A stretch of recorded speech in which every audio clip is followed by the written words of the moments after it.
Hello बच्चों, आज अपन बात करेंगे आरपीएससी का जो एग्ज़ाम होने वाला है केमिस्ट्री का, उसके रिलेटेड मोस्ट इम्पोर्टेंट क्वेश्चन के बारे में। तो सबसे पहले बात करते हैं चैप्टर फर्स्ट की, जिसका नाम है सॉल्यूशन।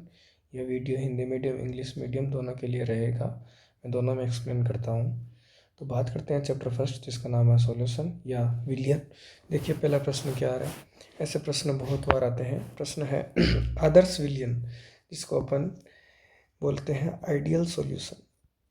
आइडियल सॉल्यूशन की प्रॉपर्टी कौन कौन सी है, ये पूछा है इसमें। तो देखिए फर्स्ट प्रॉपर्टी, यह है राउल्ट के नियम का पालन करते हैं। इट मीन्स ये राउल्ट के लॉ को फॉलो करते हैं। Del H mix zero, del V mix zero. और ऑप्शन डी हो गया उपरोक्त सभी। तो इसका क्या हो जाएगा, उपरोक्त सभी। क्यों हो जाएगा, क्योंकि राउल्ट के नियम में चारों प्रॉपर्टी, ये तीनों प्रॉपर्टी लगती है। इसके अलावा एक प्रॉपर्टी और भी है, तो देखिए आपको ये नोट्स में अच्छे से करवाया हुआ है। यहाँ देखिए ideal solution, obey Raoult law, मतलब राउल्ट के नियम का पालन करते हैं। No heat is observed and involve when component are mixed, यानी कि जब सॉल्यूट में सॉल्वेंट मिक्स करते हैं तो हीट में कोई भी चेंज नहीं आता है। Del V mix is equals to zero, it means volume में भी कोई चेंज नहीं आता है। और फोर्थ प्रॉपर्टी है कि सॉल्यूट सॉल्यूट और सॉल्वेंट सॉल्वेंट में जितना अट्रैक्शन, यानी कि विलय विलय और विलायक विलायक में जितना आकर्षण होता है, उतना का उतना सॉल्यूट सॉल्वेंट यानी कि विलय विलय के बीच आकर्षण होता है। ये सबसे ज़्यादा महत्वपूर्ण प्रॉपर्टी है, आगे काम में आएगी। इससे रिलेटेड क्वेश्चन भी यहीं आप साथ में इसके एग्जाम्पल भी देख लीजिए, नोट्स में दे रखे हैं। एन हेक्सेन, एन हेप्टेन, और अगला ये हो गया ब्रोमो एथेन और ब्रोमो क्लोरोएथेन, और अगला हो गया बेंजीन और टोलुइन। ये एग्जाम्पल हो गए बेंजीन और टोलुइन।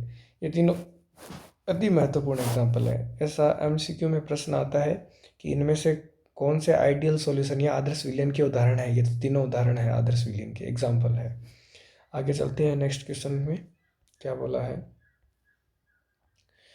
इनमें से कोलिगेटिव प्रॉपर्टी पूछा है आपसे कि जो नहीं है, इनमें से कोलिगेटिव प्रॉपर्टी नहीं है। तो अपन ने केवल 4 ही कोलिगेटिव प्रॉपर्टी पढ़ी है। बात करते हैं कोलिगेटिव प्रॉपर्टी की, जो अपन ने केवल 4 ही पढ़ी है। पहली पढ़ी थी RLVP, इसको बोलते हैं relative lowering in vapour pressure, यानी कि वाष्प दाब में आपेक्षिक अवनमन। कहीं है, चलो इसमें नहीं आया। उसके बाद में अपन ने पढ़ी थी EBP, elevation in boiling point, यानी कि क्वथनांक में उन्नयन। ये देखिए पढ़ा, क्वथनांक में उन्नयन। अपने को पूछा है अणुसंख्या गुणधर्म या कोलिगेटिव प्रॉपर्टी नहीं है, तो RLVP है, EBP है।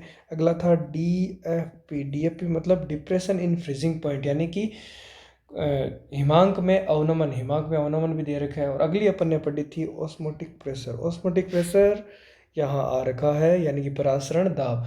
तो ये ऑप्शन हो जाएगा गलत, क्योंकि ये अपन ने ऐसी कोई भी कोलिगेटिव प्रॉपर्टी नहीं पढ़ी थी। केवल अपन ने 4 ही कोलिगेटिव प्रॉपर्टी पढ़ी है, इनके अलावा अपन ने कोई भी कोलिगेटिव प्रॉपर्टी नहीं पढ़ी है।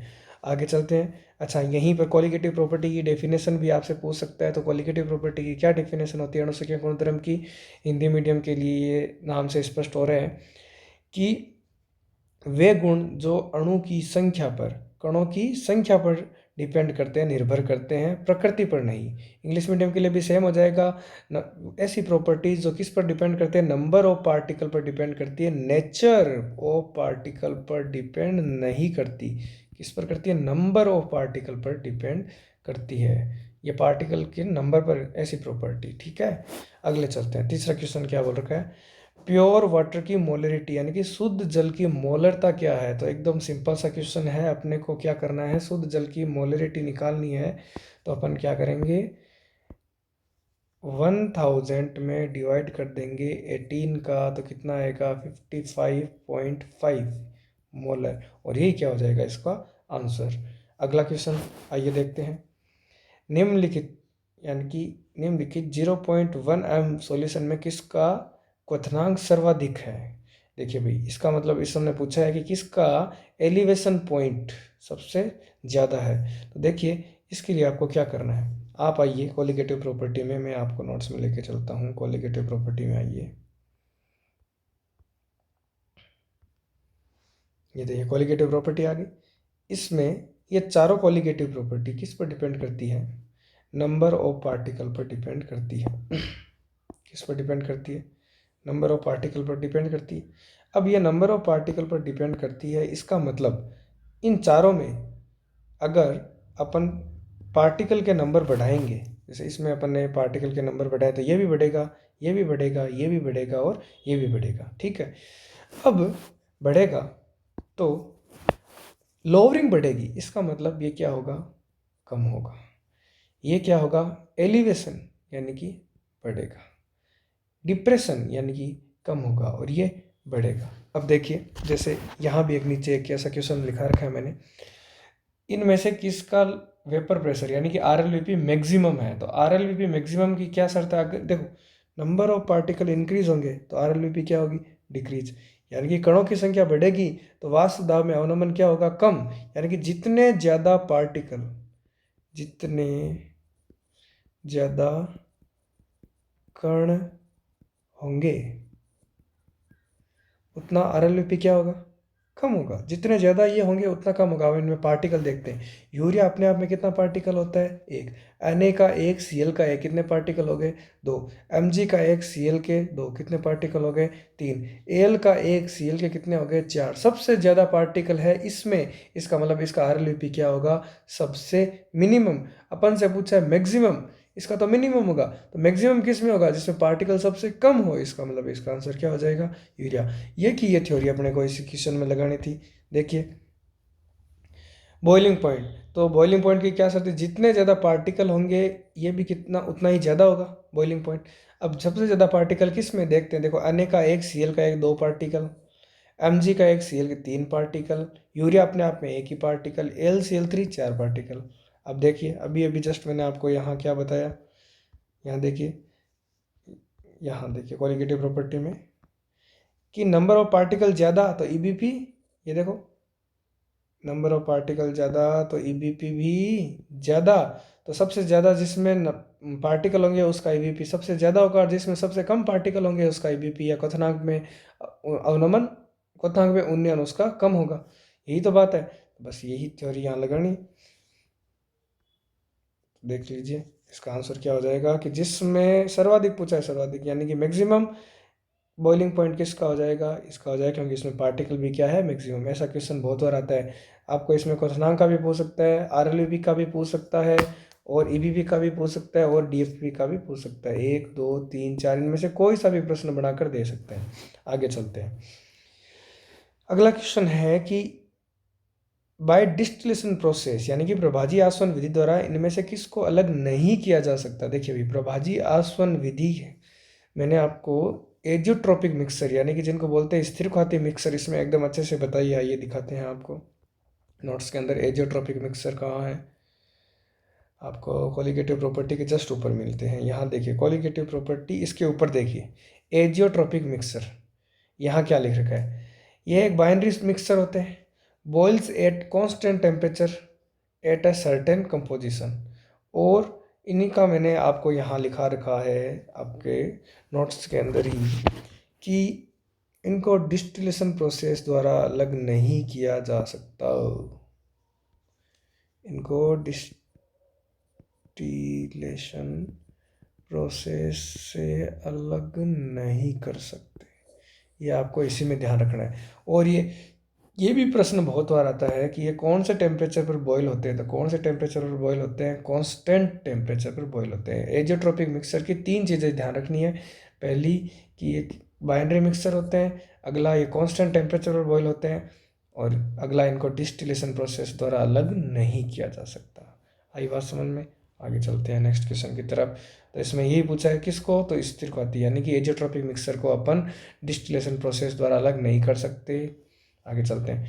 बेंजीन में एथेनोइक अम्ल का वन टॉप गुणांक क्या होगा? यानी कि बेंजीन का एथेनोइक एसिड में वन टॉप फैक्टर क्या होगा? तो देखिए ये क्वेश्चन भी आपको मैंने करवा रखा है नोट्स के अंदर। चलेंगे तो यहाँ इस जगह पर देखिए, ये रहा एथेनोइक एसिड, इसमें पहले कितने पार्टिकल थे? दो। जब इसका डिसोसिएशन हुआ तब इसमें कितना पार्टिकल रहा? आगे देखिए यहाँ कुछ नहीं है, इसका मतलब ये अपने आप में एक है। पहले दो पार्टिकल थे, अब एक पार्टिकल। अब अपने को निकालना है वन टॉप फैक्टर। फॉर्मूला होता है I = बाद में पार्टिकल का नंबर बट्टे पहले, तो पहले बाद में कितने पार्टिकल हो गए, एक, और पहले कितने थे, दो, तो 1/2 कितना आ जाएगा, 0.5। तो बेंजीन के लिए वांट ऑफ फैक्टर कितना आता है, 0.5। ये आपके नोट्स का क्वेश्चन है, और यहाँ देख लीजिए इसका आंसर क्या हो जाएगा, 0.5। आगे चलते हैं। जल में नमक डालने पर किसका मान बढ़ता है, तो देखिए भाई, जल में नमक डालते हैं तो दो चीज़ होती है, बॉइलिंग पॉइंट जिसको बोलते हैं क्वथनांक, ये तो बढ़ता है, और फ्रीजिंग पॉइंट कम होता है। ये आपको ध्यान रखना है, जब भी अपन वाटर के अंदर नमक यानी सॉल्ट को डालते हैं तो बॉइलिंग पॉइंट तो बढ़ता है और फ्रीजिंग पॉइंट कम हो जाता है। ये आपको ध्यान रखना है। ये कहाँ से आया है, एलिवेशन इन बॉइलिंग पॉइंट से। नेक्स्ट क्वेश्चन, जलीय विलयन में विलय के पूर्ण वियोजन के लिए वांट ऑफ गुणा का मान किस यौगिक के लिए अधिकतम है। वांट ऑफ फैक्टर देखना है आपको, किसका मैक्सिमम होता है। इसका एकदम सिंपल और स्वीट आंसर ये होगा कि आपको ये बताना है कि इन चारों में से वांट ऑफ फैक्टर किसका ज़्यादा है या वांट ऑफ गुणा किसका ज़्यादा है। तो आप केवल इसमें देख लो पार्टिकल कितने, इसमें के और एक Cl, दो पार्टिकल हो गए। इसमें भी Na और Cl, दो पार्टिकल हो गए। के इसमें 2 है यानी कि दो तो के और एक SO4 का, तो इसमें 3 पार्टिकल हो गए। और इसमें Mg का एक और SO4 का भी एक, यानी कि इसमें कितने पार्टिकल हो गए, 2। तो मैक्सिमम पार्टिकल किसमें, इसमें, तो इसका अभी वांटा फैक्टर भी क्या होगा, मैक्सिमम। तो इसका आंसर क्या हो जाएगा, 6। आगे चलते हैं नेक्स्ट क्वेश्चन की तरफ। निम्न में से कौन सी गैस हेनरी के नियम का पालन नहीं करती है। देखिए भाई, हेनरी के नियम का पालन करने के लिए अपने को मोनोवेलेंट यानी कि एकल संयोजी गैस लेनी होती है। यहाँ देखिए HCl, अपने आप में H और Cl दो परमाणु आ गए, दो मोलिकुलरिटी आ गई इसकी, जबकि यहाँ H एक H ही है, O2 है और N2 है। इसका मतलब ये हेनरी लॉ का फॉलो नहीं करेगी। अपने को पार्शियल प्रेशर लेना पड़ता है, उसमें भी सिंगल गैस ही लेते हैं, जैसे P(N2), ये हो जाएगा X(N), अच्छा O2 लिया तो यहाँ O2 हो जाएगा, P(N2) लेंगे तो ये X(N2) ऐसे हो जाएगा। आगे चलते हैं। वाष्पशील द्रवों के विलयन में किसी अवयव का आंशिक दाब समानुपाती होता है। यह है राउल्ट का लॉ। राउल्ट लॉ क्या बोलता है, राउल्ट का लॉ, जिसको राउल्ट लॉ आइए आपको दिखाई देते हैं नोट्स के अंदर।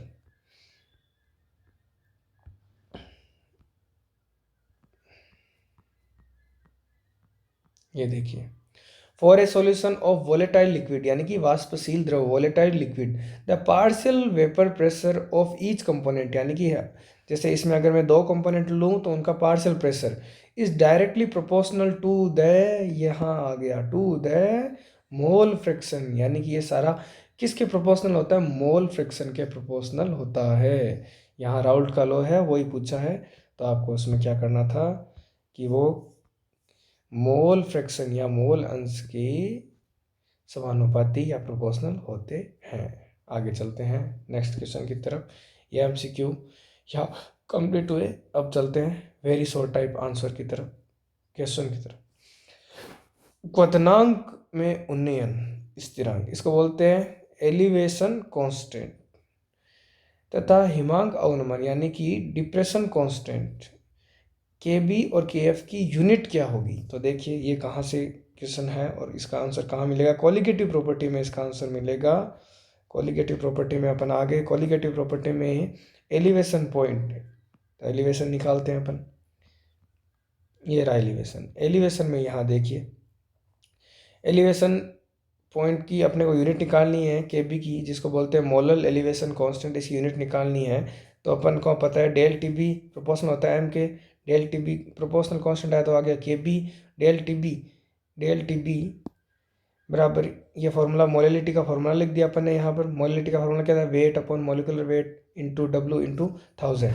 अब KB निकालना है, तो KB निकालना है तो इन सभी को ऊपर भेज देंगे। तो देखिए यहाँ मैं करता हूँ, मेरे को KB की यूनिट निकालनी है ना, तो मैं क्या करूँगा, डेल TB को तो ऊपर ही रखूँगा, MW मल्टीप्लाई W/MW क्या होता है, मोल। तो यहाँ में मोल को डिवाइड में ऐसे कर देते हैं, 1 मिनट के लिए रुकिए जरा, ऐसे करते हैं वापस। देखिए यहाँ W/mw, wait by molecular wait क्या होता है? मोल होता है। तो ये फॉर्मूला अब क्या बन जाएगा? डेल TB बराबर KB into mole into 1000 divided में क्या आ जाएगा? W किस में? ग्राम में। यही तो हुआ। अब देखिए मैं क्या करूँगा, KB की वैल्यू निकालनी है तो डेल TB की साइड में क्या भेजूँगा? डेल TB इधर क्या आ जाएगा? W ग्राम में डिवाइडेड में मोल इंटू 1000। अब डेल TB एक टेम्परेचर है, टेम्परेचर की यूनिट क्या होती है? केल्विन। वेट की यूनिट क्या होती है? किलोग्राम। और मोल नीचे ऊपर आकर क्या हो गया? Mole inverse. और ये है एक नंबर वैल्यू, इसकी कोई यूनिट होती नहीं। तो केल्विन किलोग्राम मोल इनवर्स, ये किसकी यूनिट आ गई? KB की। और KB की जो यूनिट होती है वही किसकी यूनिट होती है? KF की। और वही मैंने यहाँ नीचे लिख रखी है, आप ध्यान से देखेंगे तो ये देखिए ये क्या है? Unit of KB kelvin kilogram mole inverse. यहीं से इंपॉर्टेंट क्वेश्चन बन गया। तो इसका आंसर ये था। आप खुद निकाल भी सकते हैं और आगे कर भी सकते हैं। आइए चलते हैं नेक्स्ट क्वेश्चन की तरफ।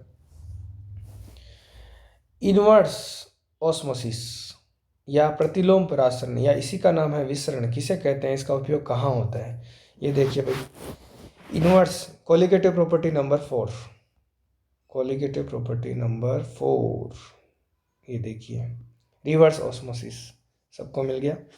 When the pressure larger than the osmotic pressure, यानी कि ऑस्मोटिक प्रेशर यानी कि परासरण दाब से अधिक दाब, परासरण दाब से भी कौन सा दाब? अधिकतम दाब।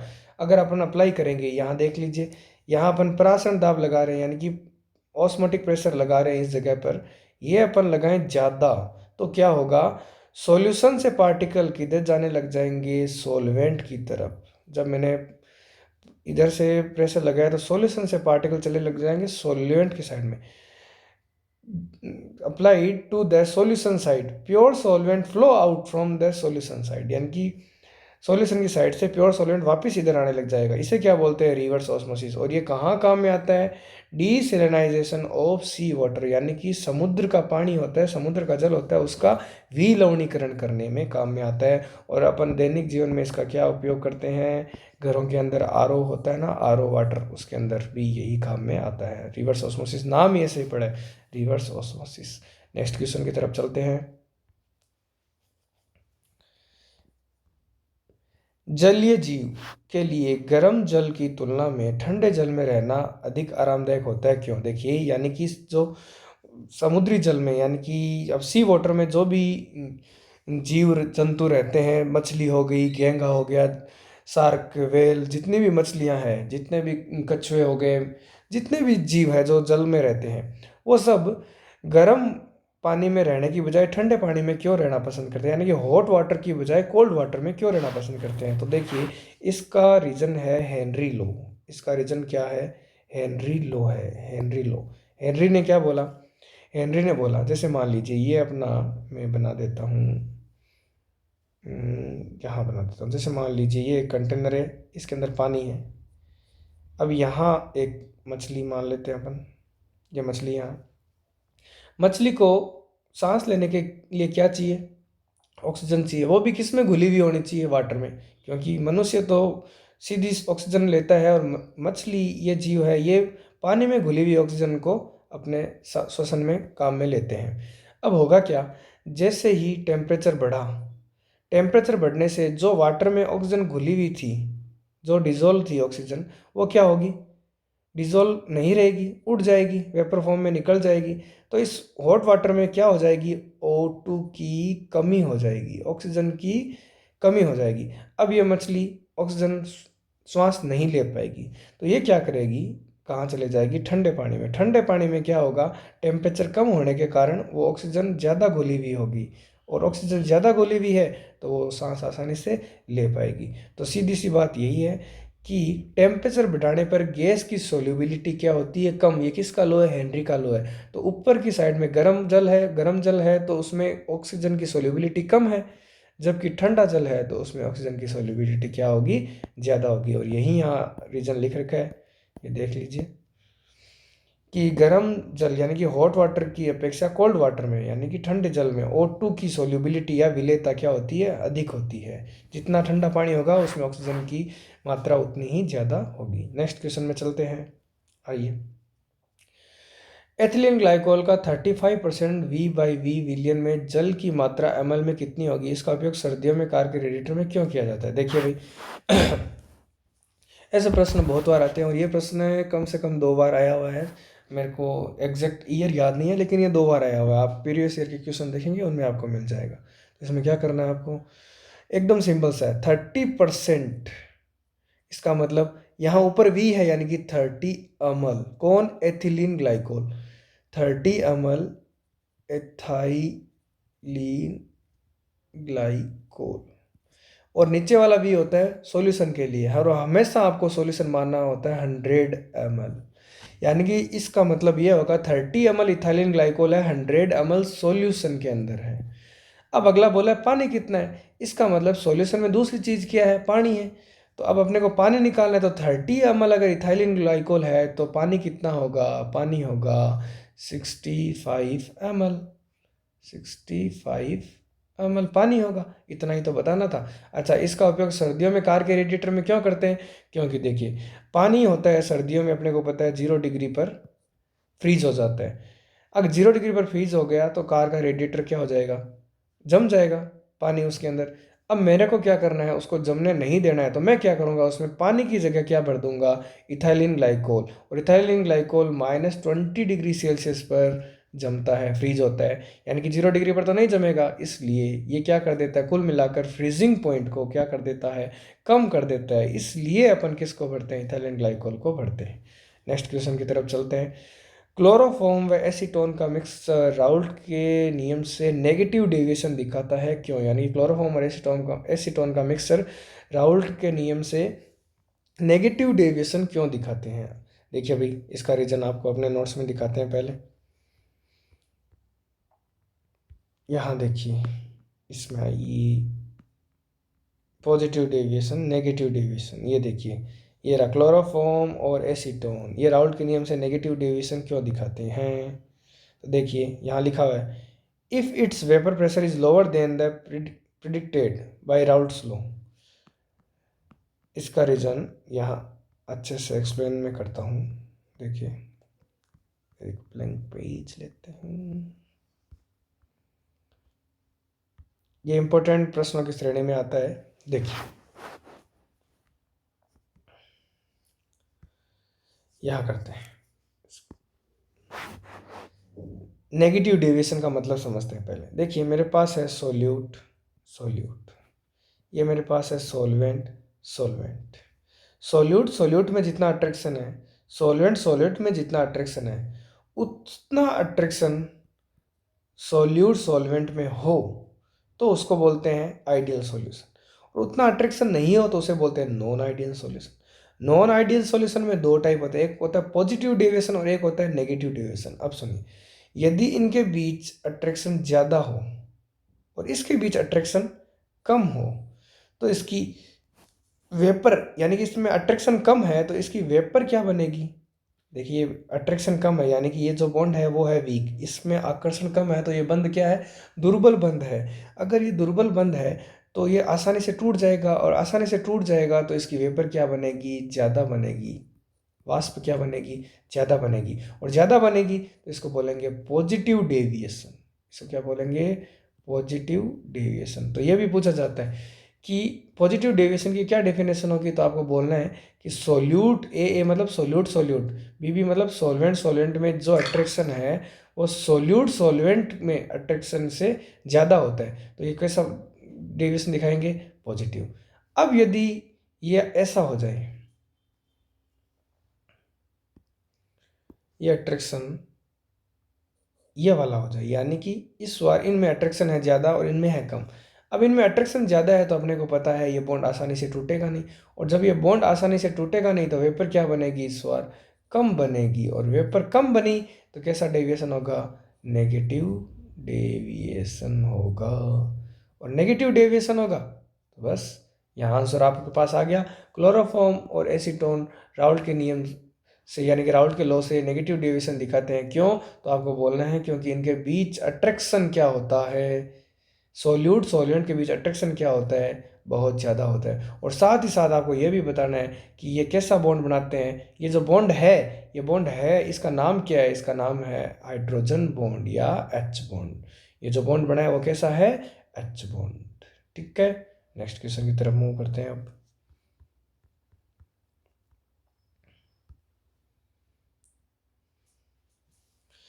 अगला है, विलयन की मोलता ताप से अपरिवर्तित रहती है क्यों? क्योंकि देखिए, मोललता का फॉर्मूले से होगा ये क्वेश्चन, यानी कि मोललता पर टेम्परेचर का कोई इफेक्ट नहीं पड़ता है। क्यों? इसका रीज़न देना है आपको। इसका रीज़न देखिए, अपने को मोलेलिटी का फॉर्मूला क्या होता है? Molality is equals to weight by molecular weight, भार बटा अणु भार गुणा डब्लू किस में? ग्राम में, गुणा हजार, यही तो होता है। अब देखिए, ऊपर भी भार, नीचे भी भार, और भार भार यानी कि W by W concentration temperature independent होती है, ताप पर निर्भर नहीं करती है। इसमें कहीं पर भी वॉल्यूम नहीं आया। वॉल्यूम आता तो वो हमेशा टेम्परेचर पर डिपेंड करता है, लेकिन वेट बाई वेट कभी भी टेम्परेचर पर डिपेंड नहीं करती। तो यही रीज़न लिखना था आपको कि इसमें कहीं पर भी वॉल्यूम नहीं आया है। ऊपर भी वेट, नीचे भी वेट, विलेय भी वेट और विलायक भी क्या, यानी कि सॉल्यूट भी वेट और सॉल्वेंट भी weight. Next question, mole fraction, ये आप आसानी से कर सकते हैं। एकदम सिंपल सा फॉर्मूला होता है। कभी भी आपको मोल फ्रैक्शन निकालना हो तो क्या लिखेंगे? विलेय के मोल यानी कि सॉल्यूट के मोल बट्टे सॉल्यूशन के मोल, और सॉल्यूशन में दोनों आ जाते हैं, सॉल्यूट प्लस सॉल्वेंट। या इसको बोल सकते हैं number of moles of one component upon total, one component के मोल बटे टोटल मोल। ये लीजिए, मोल फ्रैक्शन हो गया। और ये यूनिट लेस होता है, इसकी कोई यूनिट नहीं होती है। मोल फ्रैक्शन यूनिट लेस होता है। नेक्स्ट क्वेश्चन, कच्चे आम को सांद्र लवणीय विलयन में रखने जाने पर क्या होता है? इसका मतलब इंग्लिश में मैं इसको ट्रांसलेट करूँ तो ये होगा कि जो अपने मैंगो होते हैं, केरी, कच्ची केरी जिसको बोलते हैं ना, कच्चे आम, उनको अपन सॉल्ट वाटर में रखते हैं। सॉल्ट वाटर, तो क्या होता है? तो देखिए, सॉल्ट वाटर में रखने पर कच्चे आम, ये मेरे पास सॉल्ट वाटर है, तो ऑस्मोसिस के कारण होगा क्या? ऑस्मोसिस के कारण इन आम, इस मैंगो के अंदर जो वाटर है वो एसपीएम, जो आम की बाहर की झिल्ली बनी होती है, उससे कहाँ आ जाएगा? बाहर आ जाएगा। क्यों? क्योंकि बाहर आ जाएगा ये 27 पर।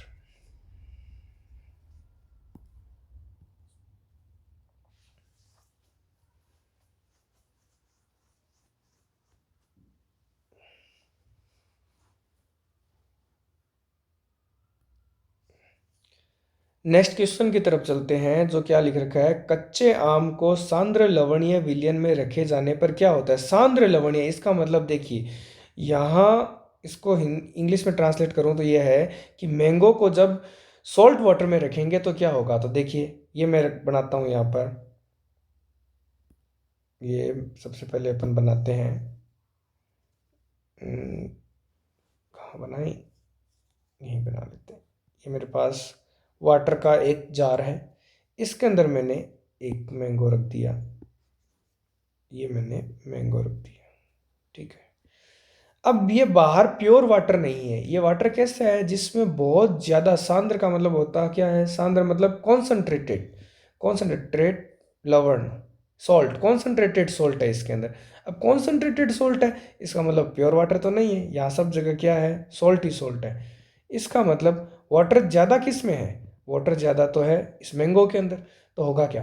अपने को पता है, कोई भी चीज़ हमेशा हाई कॉन्सेंट्रेशन से लो कॉन्सेंट्रेशन की ओर जाती है। प्योर वाटर किस में ज़्यादा है? मैंगो के अंदर ज़्यादा है। बाहर क्या है? ये सॉल्ट वाटर है।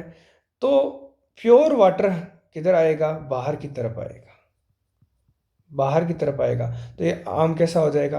पिचक जाएगा, सिकुड़ जाएगा। यही बोला है कि ये एक आम की जो ये मैंगो है, ये क्या छोटा क्यों हो जाता है? कि घर पे अपन अचार बनाते हैं तो यही तकनीक का उपयोग करते हैं, कैरी के छोटे छोटे स्लाइस करके उनको अपन नमक के पानी में रखते हैं। क्यों रखते हैं? ताकि उनका पानी कहाँ आ जाए? बाहर आ जाए, इसलिए। तो यही कारण है। तो इसका मेन रीजन क्या है? कोलिगेटिव प्रॉपर्टी नंबर 4, जिसका नाम क्या है? ओस्मोसिस। ओस्मोसिस के कारण, ओस्मोसिस, ओस्मोसिस के कारण, ओस्मोसिस। नेक्स्ट क्वेश्चन की तरफ चलते हैं। इनको अपने को बॉइलिंग पॉइंट के इंक्रीजिंग ऑर्डर में अरेंज करना है। तो मैंने बोला था जिसमें नंबर ऑफ पार्टिकल ज़्यादा उसका बॉइलिंग पॉइंट ज़्यादा। अब ये है ग्लूकोज, तो ग्लूकोज का पार्टिकल कितना होता है 1, AlCl3 में पार्टिकल कितने होते हैं 4, MgCl में पार्टिकल 3, NaCl में पार्टिकल 2। तो इसको इंक्रीजिंग ऑर्डर तो 1 नंबर पर आ जाएगा ग्लूकोज, उसके बाद क्या आ जाएगा NaCl, उसके बाद MgCl2 और उसके बाद AlCl3। तो ये आपका क्या हो जाएगा ऑर्डर, ये एकदम सही लिख रखा है। ये एग्जैक्ट वैसा का वैसा क्वेश्चन आ गया वापस। राउल्ट के नियम से पॉजिटिव एंड नेगेटिव डेविएशन दिखाने वाले सॉल्यूशन के एग्जाम्पल देने हैं आपको। तो राउल्ट लॉ से पॉजिटिव दिखाने वाले के एग्जाम्पल क्या हो गए, CS2 यानी कि carbon disulphide and acetone, and CCl4 and chloroform. यहाँ गड़बड़ कर दी इन्होंने, क्लोरोफॉर्म एंड एसीटोन का मिक्सचर होता है वो करना था, यहाँ आप करेंगे एसीटोन व क्लोरोफॉर्म, इसको सही कर लेंगे आप। हालांकि ये भी हो सकता है लेकिन एग्जैक्ट तो ये नहीं है, क्लोरोफॉर्म और एसीटोन करेंगे आप यहाँ।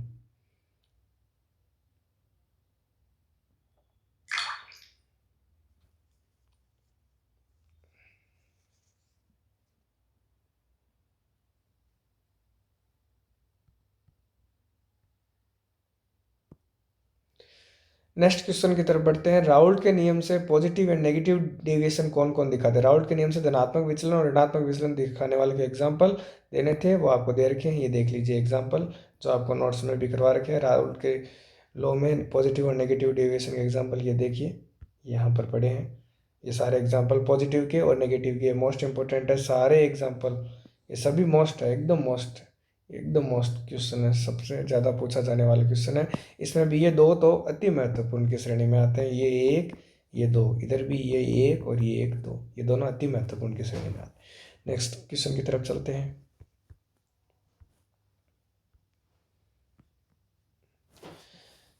5 ग्राम अनिवाच को जल में घोलकर बनाए गए 250 ml विलियन की मोलरिटी फाइंड करनी है। यानी कि आपको 5 ग्राम अनिवाच को वाटर में डिसॉल्व करना है और उसका वॉल्यूम आपको दे रखा है 250 ml, मोलरिटी फाइंड करनी है। एकदम इजी क्वेश्चन है, नोट्स में आपको मिल भी जाएगा। मोलरिटी में आप देखेंगे तो यहाँ पर molarity,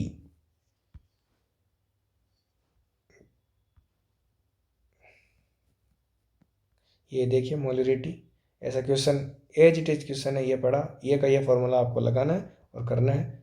I hope you can understand, आप कर सकते हैं इसको। फिर भी फॉर्मूला क्या होता है मोलरिटी का, m is equals to weight by molecular weight into v किस में मिलीलीटर में इनटू 1000। वेट कितना है 5 ग्राम। NaOH का मोलिकुलर वेट कितना होता है, Na 23, ऑक्सीजन 16, हाइड्रोजन 1 ऐड किया तो 40, वॉल्यूम 250 इंटू 1000।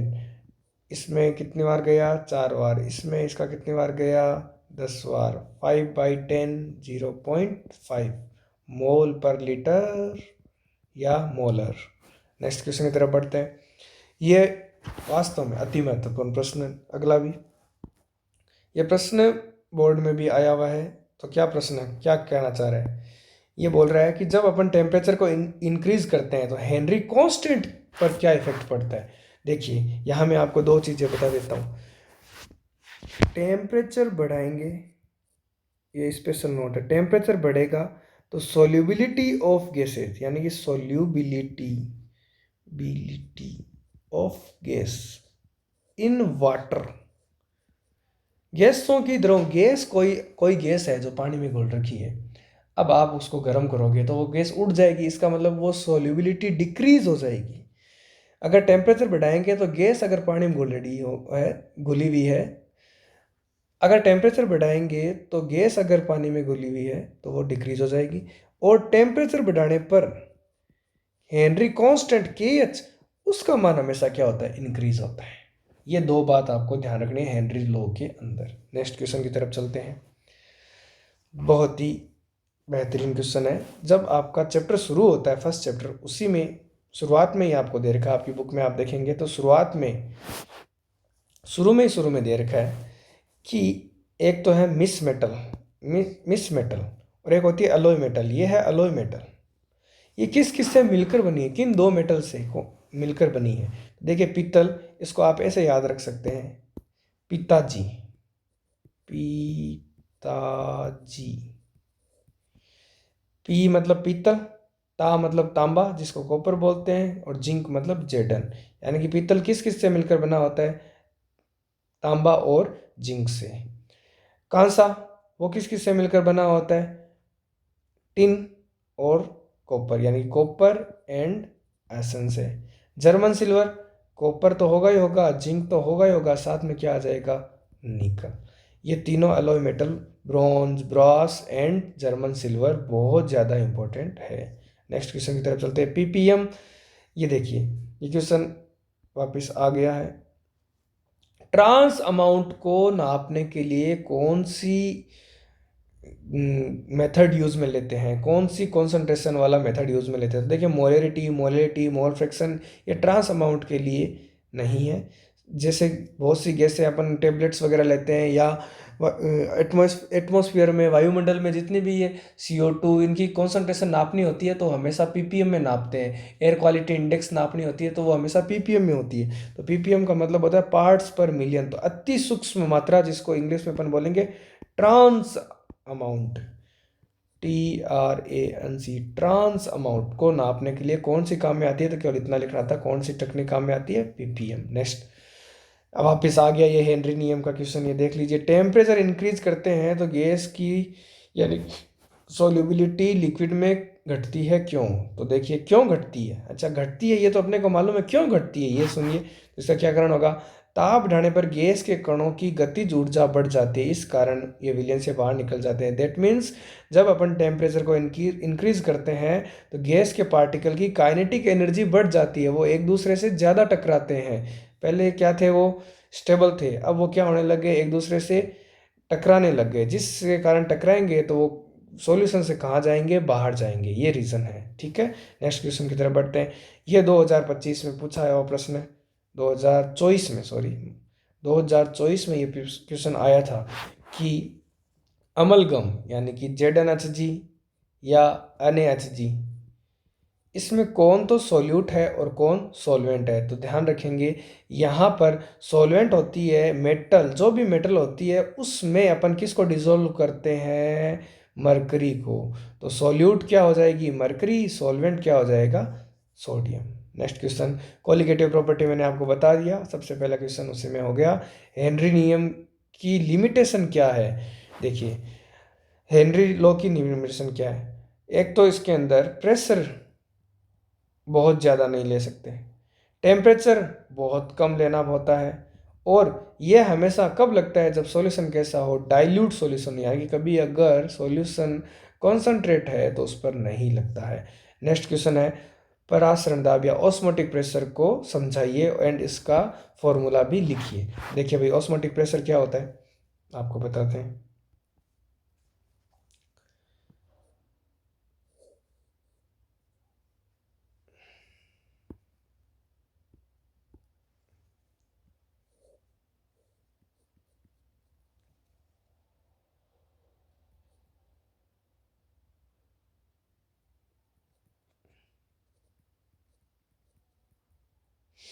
देखिए भाई, इधर है अपने पास सॉल्वेंट और इधर क्या है?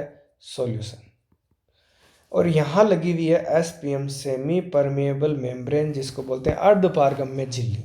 परासरण दाब, ऑस्मोटिक प्रेशर क्या होता है एकदम अच्छे से समझना। होता क्या है कि सॉल्वेंट की साइड में हाई कॉन्सेंट्रेशन, उच्च सांद्रता या हाई कॉन्सेंट्रेशन होती है, और सॉल्यूशन की साइड में होती है लो कॉन्सेंट्रेशन, निम्न सांद्रता। अब पार्टिकल है वो हमेशा हाई कॉन्सेंट्रेशन से लो कॉन्सेंट्रेशन की तरफ जाएंगे, यानी कि सॉल्वेंट से किधर जाएंगे? सॉल्यूशन की तरफ जाएंगे। एकदम अच्छी बात है, जाने दो, इतना जानना चाहिए, चलेंगे। अब मैं क्या करूँगा, सॉल्यूशन की साइड में, कौन सी साइड में? सॉल्यूशन की साइड में इधर एक प्रेशर अप्लाई करूँगा, जिससे होगा क्या कि जो पार्टिकल सॉल्वेंट के किस साइड आ रहे थे, सॉल्यूशन की साइड में आ रहे थे, वो रुक जाए। बस ऐसा प्रेशर जिस पर सॉल्वेंट वाले पार्टिकल सॉल्यूशन वाली साइड में आना रुक जाए, बस स्टॉप कर दे, उसे क्या बोलते हैं? Osmotic pressure. ये देख लीजिए, विलियन पर देखो मैंने किस साइड में लगाया, सॉल्वेंट की साइड में प्रेशर नहीं लगाया, मैंने किस साइड में प्रेशर लगाया, सॉल्यूशन की साइड में। तो सॉल्यूशन के साइड में ऐसा प्रेशर लगाऊं जिससे परासरण, इसको इसको क्या बोलते हैं, सॉल्वेंट से सॉल्यूशन पर जाना क्या होता है, ऑस्मोसिस होता है, ऑस्मोसिस या परासरण बोलते हैं इसको हिंदी में। यह क्या हो जाए, रुक जाए, इसका मतलब सॉल्वेंट से पार्टिकल सॉल्यूशन की साइड में जाना रुक जाए, इसको क्या बोलेंगे, ऑस्मोटिक प्रेशर बोलेंगे। और इसको पाई से दिखाते हैं। अब आइडियल गैस इक्वेशन क्या होता है, P V is equals to N R T. अपन ने पी नहीं लगाया इधर प्रेशर, इस बार क्या लगाया, पाई वी। तो ये अपना नया फॉर्मूला हो जाएगा, pi V is equals to N R T. अब पाई को इधर ही रखा, एन बटा वी आर टी, और एन बटा वी क्या होती है, कॉन्सेंट्रेशन, तो pi is equals to C R T. एक ही नया फॉर्मूला बन गया। नेक्स्ट चलते हैं। ये क्वेश्चन 27 डिग्री सेल्सियस पर यूरिया के 0.01 एम सॉल्यूशन का ऑस्मोटिक प्रेशर निकालना है। ऐसा क्वेश्चन आपके हाफ ईयरली में भी आया था। देखिए क्या करना है, एकदम सिंपल सा क्वेश्चन है। फॉर्मूला क्या होता है उससे करना है। फॉर्मूला क्या है, अभी अभी सिखाया मैंने, pi is equals to C R T. अब निकालना क्या है, पाई निकालना है, टेम्परेचर दे रखा है, कॉन्सेंट्रेशन दे रखी है, और आर की वैल्यू भी दे रखी है। अब तो कुछ करना ही नहीं है। सबसे पहले अपन सी रखते हैं, कॉन्सेंट्रेशन वो कितनी दे रखी है, 0.01, ठीक है। उसके बाद आर की वैल्यू लिख लेते हैं 0.0821। टेम्परेचर को अपन को लेना है केल्विन में, तो इसको केल्विन में चेंज करेंगे तो 273 में कितना जोड़ देंगे, 273, कितना आ जाएगा 300 केल्विन। तो यहाँ कितना रख देंगे, 300 केल्विन। यहाँ जब आप मल्टीप्लाई करेंगे तो लास्ट आंसर आपके पास ये आ जाएगा, ये पड़ा है, मल्टीप्लाई आप कर लेंगे। नेक्स्ट क्वेश्चन, आइडियल एंड, ये क्वेश्चन या तो ये क्वेश्चन या फिर मोलरिटी में डिफरेंस, अभी लिख देता हूँ यहाँ नीचे, मोलरिटी में डिफरेंस, मोले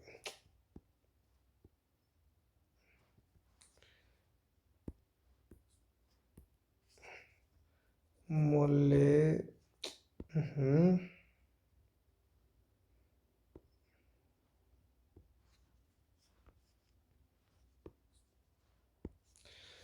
तो मोलरिटी एंड मोलेलिटी, या ये क्वेश्चन, इन दोनों क्वेश्चन में से एक क्वेश्चन आपके 2025 में कंफर्म मिलेगा। कहाँ मिलेगा, लॉन्ग टाइप आंसर में मिलेगा, जो डेट नंबर क्या आता है ना, शॉर्ट टाइप आंसर में, सॉरी वेरी शॉर्ट टाइप है नहीं, शॉर्ट टाइप पे मिलेगा आपको, या तो ये या ये दोनों नहीं मिले तो एक और मेरी तरफ से है, सेचुरेटेड एंड अनसेचुरेटेड सॉल्यूशन। यहाँ से ये क्वेश्चन, और ये आपको नोट्स में एकदम अच्छे से करवा रखा है, ये देखिए यहाँ पर ideal and non ideal solution, और ये पहले भी मैंने आपको बता दिया। जो राउल्ट के लॉ को फॉलो करेंगे वो कैसे होंगे, आइडियल, और जो राउल्ट के नियम को फॉलो नहीं करेंगे वो क्या होंगे, नॉन आइडियल। और जिनमें डेल एच मिक्स जीरो हो वो ideal, del H mix zero नहीं हो वो नॉन आइडियल, जिसमें डेल वी मिक्स जीरो हो वो आइडियल, जिसमें डेल वी मिक्स जीरो नहीं हो वो नॉन आइडियल। नेक्स्ट आगे चलते हैं।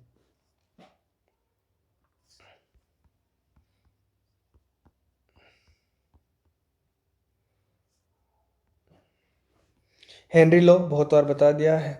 हेनरी लॉ क्या होता है, यहाँ आपको इस चीज़ पर गौर करना है, फिक्स टेम्परेचर में चेंज नहीं करना है, टेम्परेचर यही रहेगा, fix temperature at a constant temperature solubility of gas is proportional to the mole fraction. Solubility of gas किसके होती है, मोल फ्रैक्शन के प्रोपोर्शनल होती है, यहीं लिख रही है। देखिए किसी गैस का वाष्प अवस्था में आंशिक दाब उस गैस के मोल फ्रैक्शन के समानुपाती होता है। पार्शियल प्रेशर को किससे लिखते हैं, पी से, वो किसके इक्वल होगा, मोल फ्रैक्शन के, और उसी को क्या बोलते हैं, सॉल्युबिलिटी ऑफ गैस बोलते हैं। हेनरी लॉ के एप्लीकेशन, तीनों एप्लीकेशन बहुत काम के हैं। पहला एप्लीकेशन क्या है, जो भी अपन कोल्ड ड्रिंक्स की बोतल लाते हैं, सोडा वाटर जिसको हिंदी में बोलते कोल्ड ड्रिंक शीतल पे, उसमें CO2 गैस को भरा जाता है हाई प्रेशर पर ताकि सॉल्युबिलिटी बढ़ जाए। नेक्स्ट है ये आपको बता रखा है, गोताखोर जब जाते हैं तो उन्हें श्वास लेते हैं तो O2 उसके उनके शरीर में ज़्यादा डिजोल्व हो जाती है, तो अपन साथ में हीलियम गैस से भरा सिलेंडर देते हैं जो उसकी सोलिबिलिटी को क्या करता है, कम करता है। ये क्वेश्चन आता है कि गोताखोर यानी कि डाइवर्स जब अपने साथ सिलेंडर लेकर जाते हैं तो उसमें कौन सी गैस भरी रहती है, तो ऑक्सीजन नाइट्रोजन तो होती है, एक जो गैस अलग से है उसका नाम आपको ध्यान रखना है, वो कौन सी है, हीलियम। हीलियम क्यों भरते हैं, ताकि ऑक्सीजन जो ज़्यादा डिजोल्व हो रही थी हमारे ब्लड में वो क्या हो, कम डिजोल्व हो। नेक्स्ट है माउंटेनियर्स, पर्वतारोही जब पहाड़ पर जाते हैं तो देखिए हम जैसे जैसे हाइट पर जाते हैं तो क्या कम होता है, प्रेशर कम होने लग जाता है, और प्रेशर कम होगा तो ऑक्सीजन हमारे शरीर में कम डिजोल्व होगी, तो उससे एक रोग हो जाएगा जिसका नाम क्या है, एनोक्सिया, ऑक्सीजन की कमी हो जाती है शरीर में। वॉन्टाक फैक्टर क्या है, इसका मान कैसे निकालेंगे, तो मैंने बोल दिया वांटा फैक्टर क्या होता है, कोई रिएक्शन होने के बाद उसमें कितने पार्टिकल है और रिएक्शन होने से पहले कितने पार्टिकल, से दोनों से डिवाइड करेंगे तो क्या आ जाएगा, वांटा फैक्टर आ जाएगा। अगला एजेट्रोपिक मिक्सचर क्या होते हैं, ये देखिए, ए बाइनरी सॉल्यूशन, द्विघटिकीय मिक्सचर का मतलब होता है बाइनरी सॉल्यूशन, स्थिरघाती मिश्रण मतलब एजेट्रोपिक मिक्सचर क्या होते हैं और ये कितने टाइप के होते हैं। तो देखिए एजेट्रोपिक मिक्सचर दो टाइप के होते हैं, पहली बात तो ये, और होते क्या है वो देख लीजिए। ऐसे द्विघटिकीय मिक्सचर जिनका वेपर फेज में और लिक्विड फेज में कॉम्पोजिशन क्या हो, सेम हो, उन्हें क्या बोलते हैं, एजेट्रोपिक मिक्सचर बोलते हैं। और ये कांस्टेंट टेम्परेचर पर क्या होते हैं, बॉईल होते हैं। कितने टाइप के होते हैं, दो टाइप के, फर्स्ट पहला न्यूनतम क्वथनांकी और दूसरा अधिकतम क्वथनांकी स्थिरघाती मिक्सर। नेक्स्ट की तरफ चलते हैं। नेक्स्ट क्वेश्चन है क्या, RLVP किसे कहते हैं, इसके द्वारा विलेय का अणुभार ज्ञात करने का सूत्र ज्ञात कीजिए। यानी कि वाष्प दाब क्या है, आपेक्षिक वाष्प दाब, RLVP relative lowering in vapour pressure, और इसका फॉर्मूला डिराइव भी करना है। तो आइए इसको भी देख लेते हैं कैसे करना है। देखिए यहाँ एक जगह पड़ी है, क्या करते हैं इसको, देखिए ये मेरे पास एक बीकर है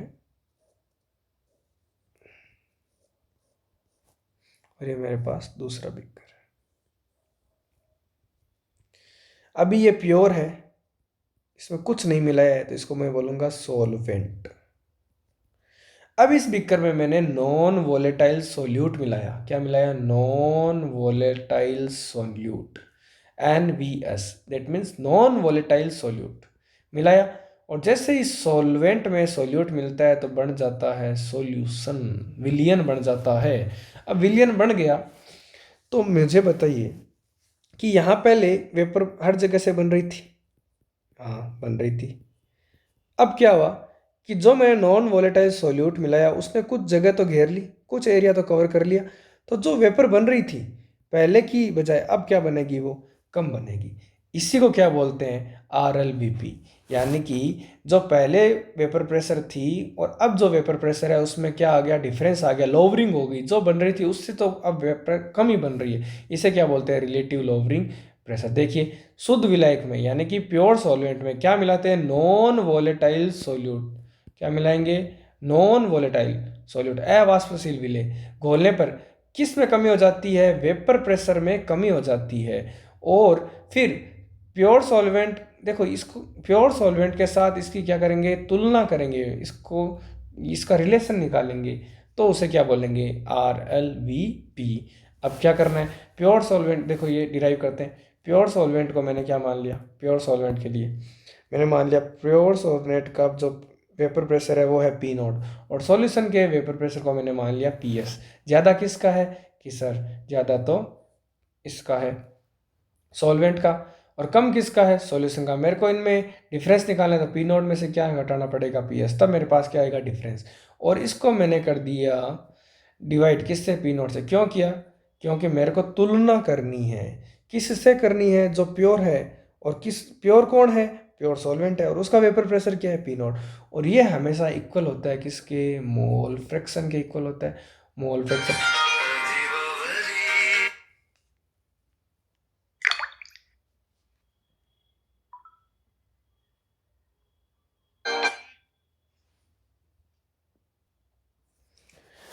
मोल फ्रैक्शन, और मोल फ्रैक्शन का फॉर्मूला आपको बताया था, सॉल्यूट के मोल बट्टे सॉल्वेंट के मोल। तो यहाँ सॉल्यूट के मोल के लिए क्या लिख देंगे, N ऑफ ए और सॉल्वेंट के मोल के लिए क्या आ जाएगा NO(B) और मोल का फॉर्मूला क्या होता है वेट बाई मोलिकुलर वेट और इसका भी वेट बाई मोलिकुलर वेट।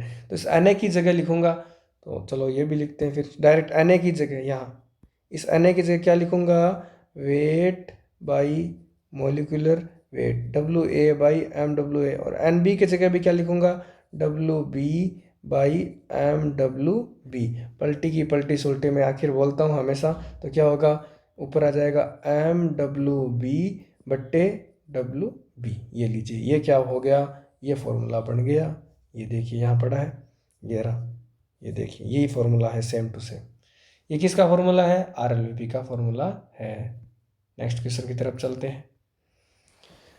क्वथनांक में उन्नयन व हिमांक में अवनमन किसे कहते हैं, इसको आपको समझाना है एकदम इजी, जिसको बोलते हैं elevation in boiling point and depression in freezing point. क्या होता है देखिए क्या होता है, यहाँ करते हैं इसको, वापस देखिए इस जगह समझाते हैं। ये मेरे पास कोई बीकर है और ये एक और बीकर है। इस बीकर में मैंने डाला है सॉल्वेंट,